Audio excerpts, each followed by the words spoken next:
한 주간 잘 지내셨습니까? 네, 열심히 또 하루하루 사시고 금요일 밤에 나오신 여러분들 잘 나오셨습니다. 우리 한번 같이 인사하시겠는데 앞뒤 작업분들 보시면서 반갑게 환하게 한번 미소를 지으면서 환한 표정으로 인사를 하시면 좋겠습니다. 반갑습니다. 주 안에서 사랑합니다. 인사하겠습니다. 주 안에서 사랑합니다. 한 번 더 인사합니다. 당신이 계시니까 저는 항상 행복합니다. 항상 힘이 납니다. 당신이 계셔서 힘이 납니다. 행복합니다.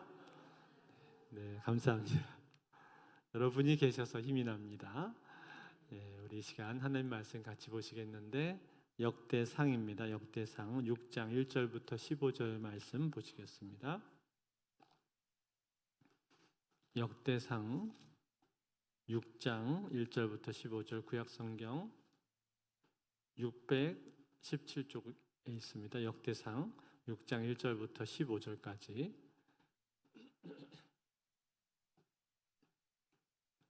한 절씩 교독해서 읽겠습니다.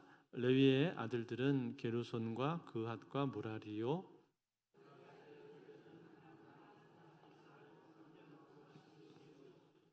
아므람의 자녀는 아론과 모세와 미리암이요 아론의 자녀는 나답과 아비후와 엘르아살과 이다말이며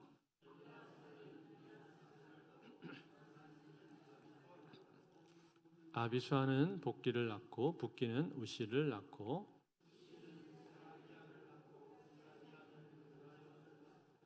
무라요스는 아마라를 낳고 아마리아는 아이두블 낳고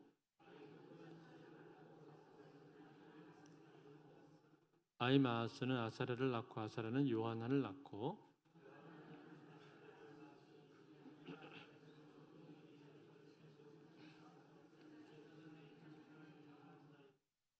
아사랴는 아마리아를 낳고 아마리아는 아이두블 낳고 살룸은 hil기야를 낳고 hil기야는 아사랴를 낳고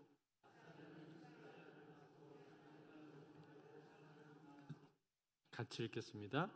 여호와께서 느부갓네살의 손으로 유다와 예루살렘 백성을 옮기실 때에 여호사닥도 가니라. 아멘.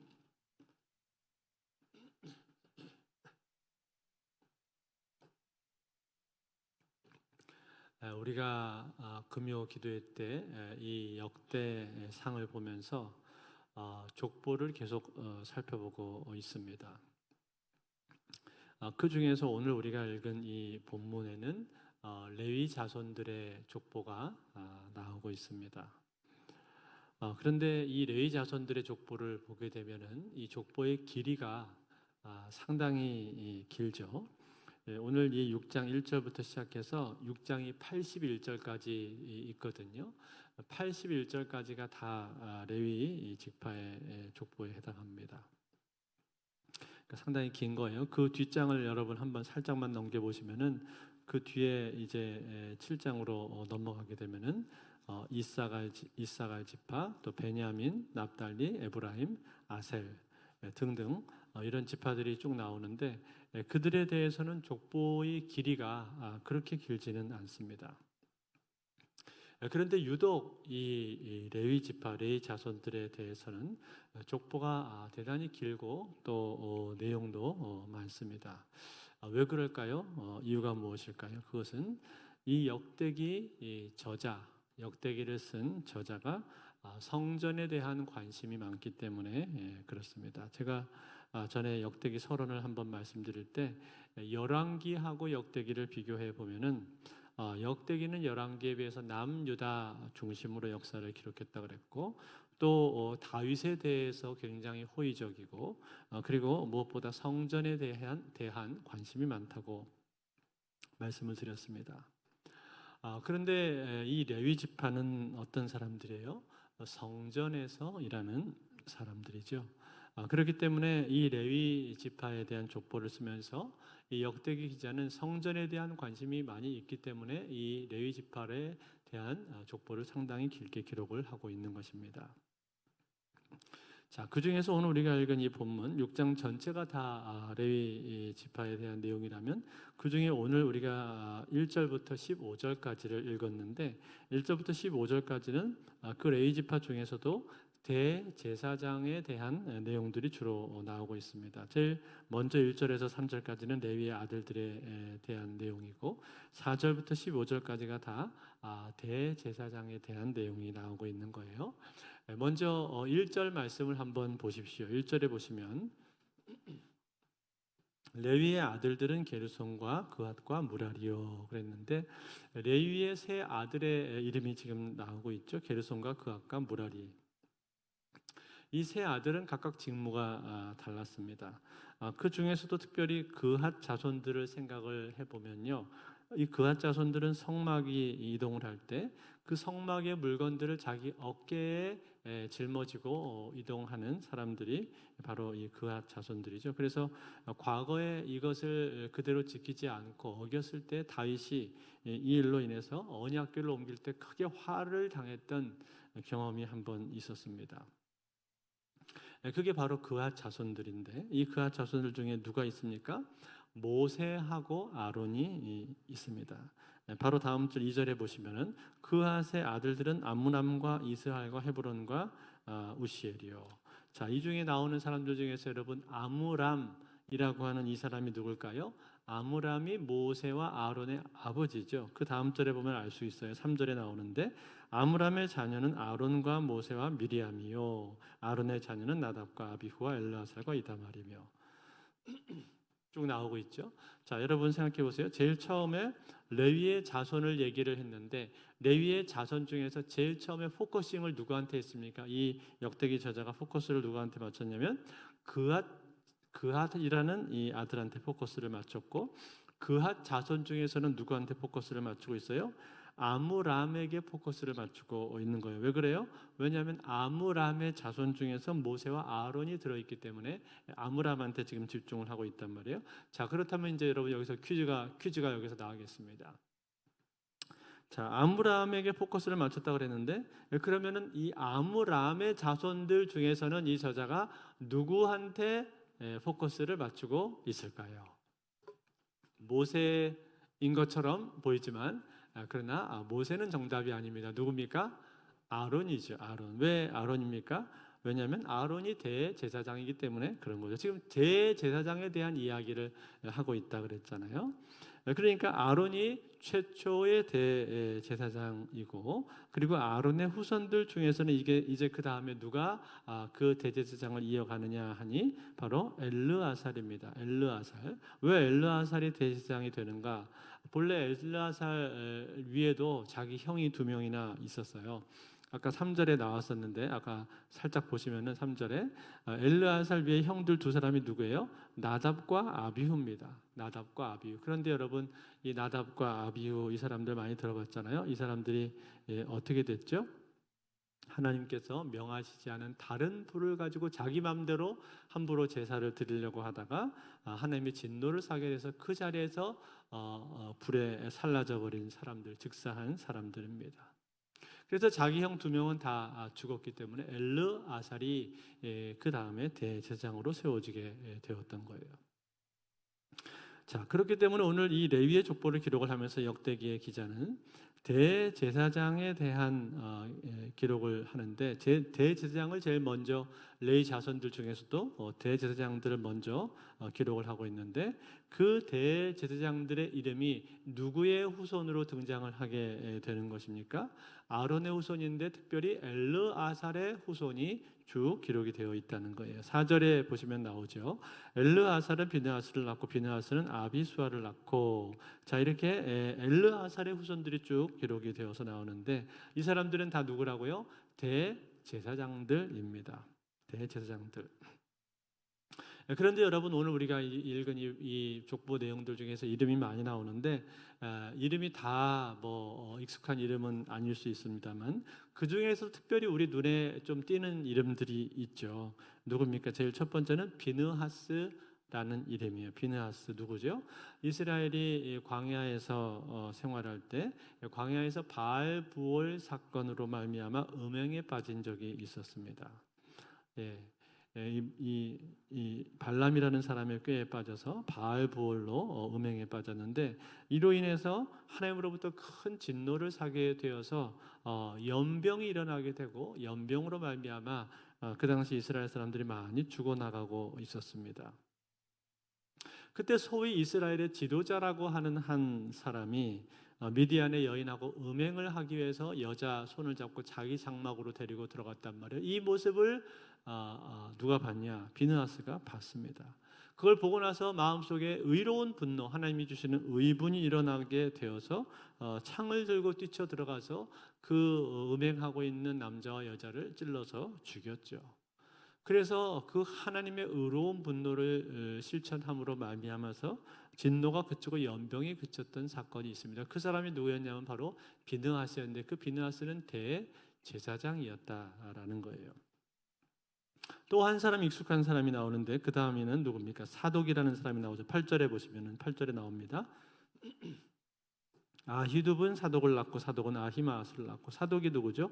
다윗과 솔로몬 때 대제사장으로서 일했던 사람입니다. 다윗 시대에는 아론의 넷째 아들 이다말의 후손인 아비아달이라는 사람과 함께 대제사장의 업무를 같이 감당을 했었는데 그러다가 다윗이 죽은 후에 이 아비아달은 아도니아를 지지를 하다가 그만 솔로몬에 의해서 제사장 직분을 박탈을 당하고 맙니다. 그렇지만 이 사독은 계속해서 다윗 시대뿐만 아니라 솔로몬 시대까지도 쭉 이어서 대제사장의 직분을 오랫동안 감당을 했습니다. 그래서 그가 이처럼 대제사장의 직분을 충실하게 잘 수행을 했기 때문에 훗날 신약 시대에 이 사두개파가 생기게 되었는데 이 사두개파는 바로 누구의 이름을 딴 거예요? 사독 제사장의 이름을 따서 사두개파라고 이름을 지은 거예요. 비록 여러분 신약 시대 사두개파가 신학적으로 옳거나 신앙적으로 아주 바르게 행한 것은 아니었지만 왜곡이 많이 되긴 했지만 그러나 그들이 이름을 지을 그 당시에는 그들이 볼 때 대제사장 중에서 가장 모범적으로 보이는 사람, 그 사람의 이름을 따서 지었는데 사독 제사장의 이름을 따서 사두개파라고 그렇게 지었단 말이죠.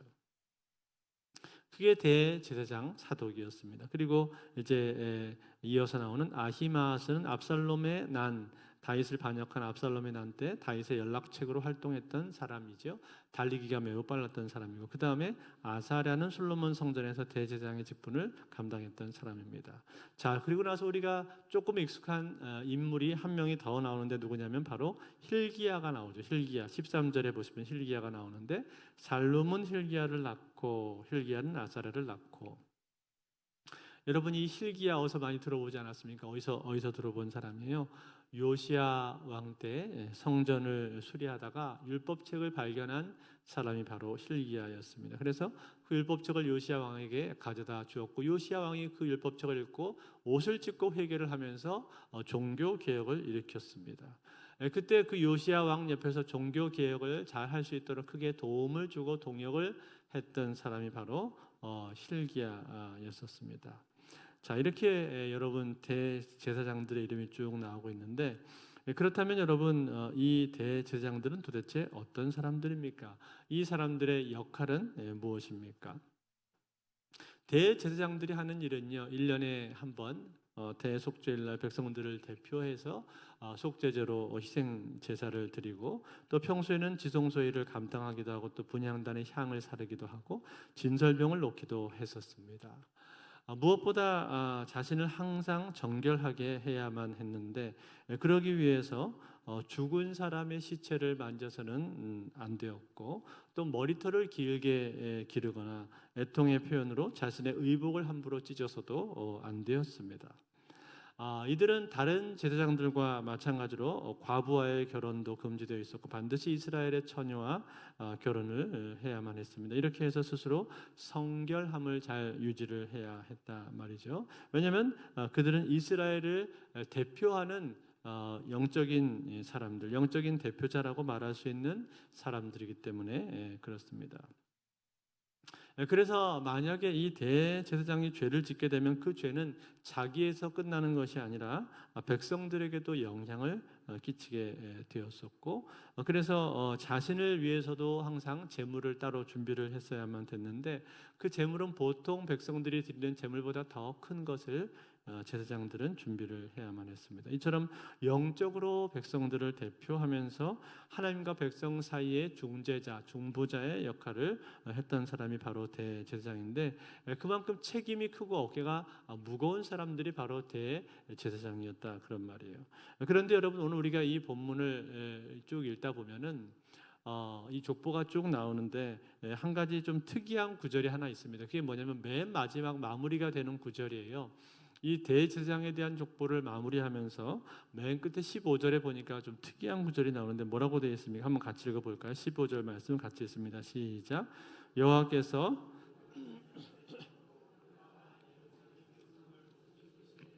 여호사닥도 가니라. 자, 느부갓네살의 손으로 유다와 예루살렘 백성을 옮겼다, 그렇게 말을 했는데, 이게 무슨 뭘 뜻하는 말일까요? 유다가 멸망을 해서 이스라엘 백성들이 바벨론의 포로로 잡혀가게 된 사건을 지금 말해주고 있는 거죠. 그때 누가 잡혀갔다는 거예요? 여호사닥이 잡혀갔다라고 말하고 있는 거예요. 여러분, 여호사닥이 누굽니까? 여호사닥의 아버지가 스라야인데, 이 스라야는 시드기야 왕 때에 있었던 제사장이었습니다. 우리가 전에 열왕기하를 금요 기도회 때 볼 때 그때 딱 한 번 나왔었는데, 열왕기하 25장 18절에서 21절에 보면은 이 스라야라는 사람의 이름이 한번 나오는데, 한번 같이 볼까요? 네, 옛날 거 좀 한번 보겠습니다. 시작. 시위 대장이 대제사장 스라야와 부제사장 스바냐와 성전 문지기 세 사람을 사로잡고, 또 성중에서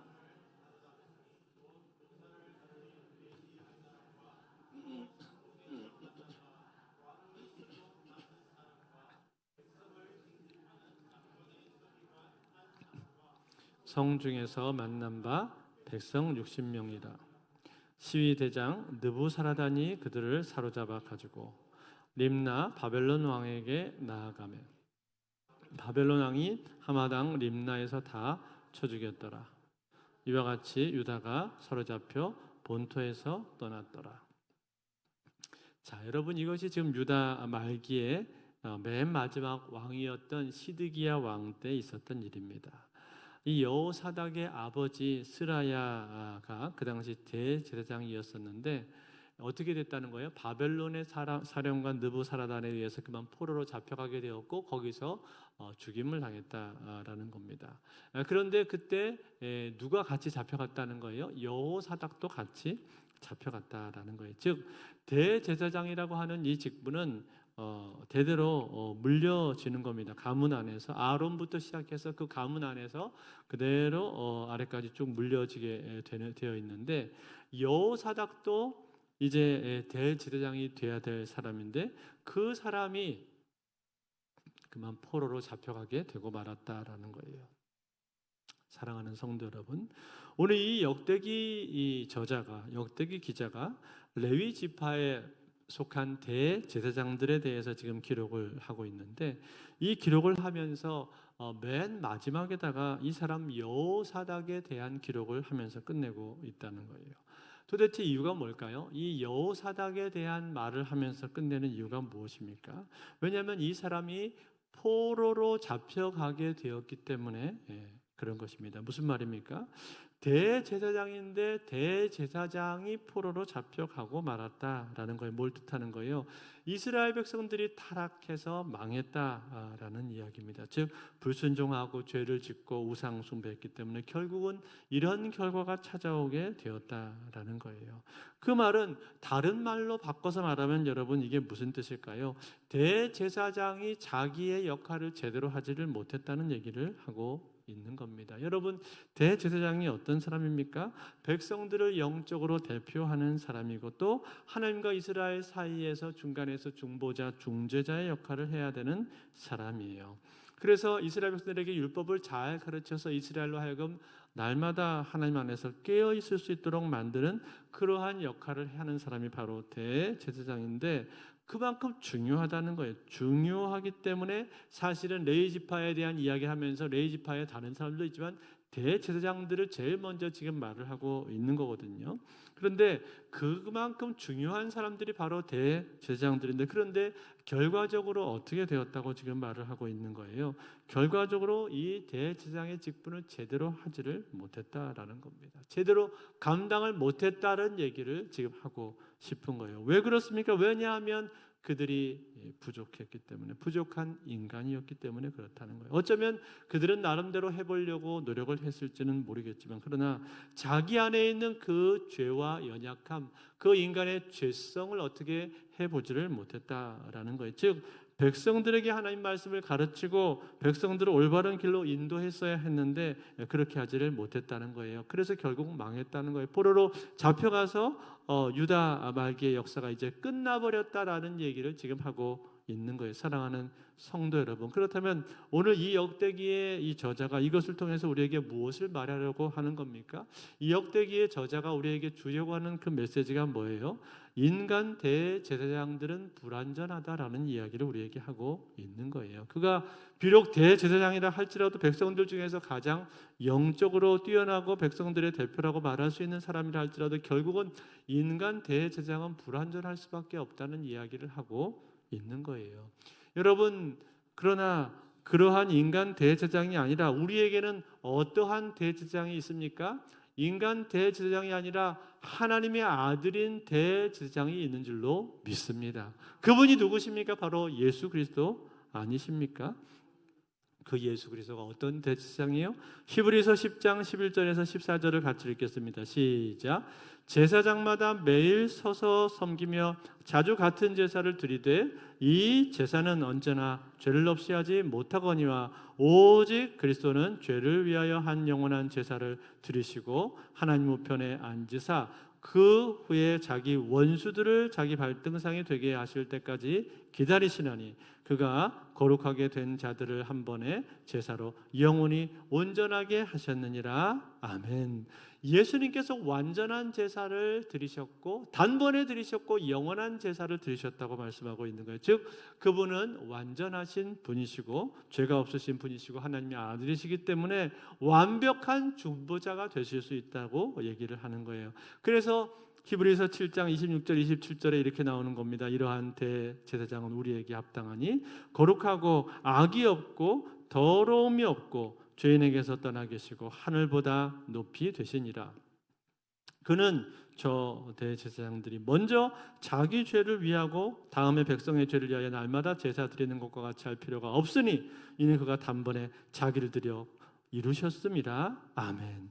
단번에 자기를 들여서 이루셨다. 그분이 누구십니까? 바로 예수 그리스도십니다. 완전한 대제사장이신 예수 그리스도. 예수 그리스도를 지금 바라보도록 유도하고 있다라는 거예요. 다시 말해 우리에게 수없이 많은 대제사장들이 있었지만 대제사장으로서 이름을 날리는 많은 사람들이 있었지만 그러나 결국은 그들은 우리가 바라볼 대상이 아니다라는 거예요. 궁극적으로 우리가 의지할 대상은 아니라는 것입니다. 궁극적으로 우리가 의지할 대상은 누구십니까?